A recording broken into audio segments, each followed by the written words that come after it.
அனைவருக்கும் மாலை வணக்கம். வாழ்க ஜோஸ் சார்லஸ் மார்ட்டின் அவர்கள், வளர்க லட்சிய ஜனநாயக கட்சி. டாக்டர் முத்துலட்சுமி ரெட்டி மகளிர் சுகாதார திட்டம். டாக்டர் முத்துலட்சுமி ரெட்டி அவர்கள் கடந்த 1886ஆம் ஆண்டு தமிழ்நாட்டில் பிறந்தவர். இவர் இந்தியாவின் முதல் பெண் மருத்துவர் மற்றும் தமிழ்நாட்டில் முதல் சட்டமன்ற உறுப்பினர் ஆவார். மேலும் இவர் பெண்களுக்காக பல சட்ட போராட்டங்களை நடத்தி அதில் வெற்றியும் கண்டுள்ளார்.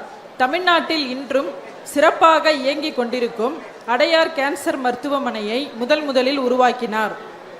லட்சிய ஜனநாயக கட்சியின் ஜோஸ் சார்லஸ் மார்ட்டின் அவர்கள் புதுச்சேரி பெண்களுக்கான டாக்டர் முத்துலட்சுமி ரெட்டி மகளிர் சுகாதார திட்டத்தை அறிவிப்பதில் பெருமை கொள்கிறோம். ஆரோக்கியமான தாய்மார்கள் ஆரோக்கியமான குழந்தைகள்தான் வளமான புதுச்சேரிக்கு அடித்தளம் ஆவார்கள். அதனால் அவர்களுடைய சுகாதாரம் மற்றும் ஊட்டச்சத்துக்களை உறுதி செய்வது எங்களின் கடமையாகும்.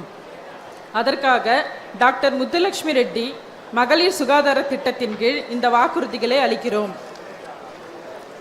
முதல் திட்டம் அன்னையர் கல்வி ஊக்கத்தொகை. பெண்கள் தங்கள் குழந்தைகளை அரசு பள்ளிகளில் சேர்த்து தொடர்ந்து கல்வி பெற செய்தால் ஆண்டுதோறும் ரூபாய் 20,000 ஊக்கத்தொகையாக வழங்கப்படும். கர்ப்பிணி பெண்களின் நலத்திட்டம். ஊட்டச்சத்து குறைபாட்டை சமாளிக்க கர்ப்பிணி பெண்களுக்கு ஆண்டுக்கு ரூபாய் 35,000 நிதி உதவியும் மற்றும் சத்துணவு பொருட்களும் வழங்கப்படும். மூன்றாவது, பெண்களுக்கான மனநல ஆரோக்கியம்.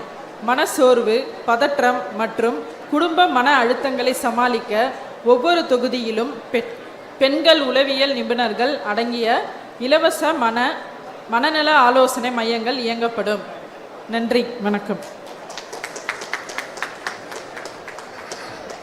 முத்துலட்சுமி ரெட்டி மகளிர் சுகாதார திட்டம். இந்த திட்டம் ரொம்ப அற்புதமான ஒரு திட்டம் அப்படின்னே சொல்லலாம்.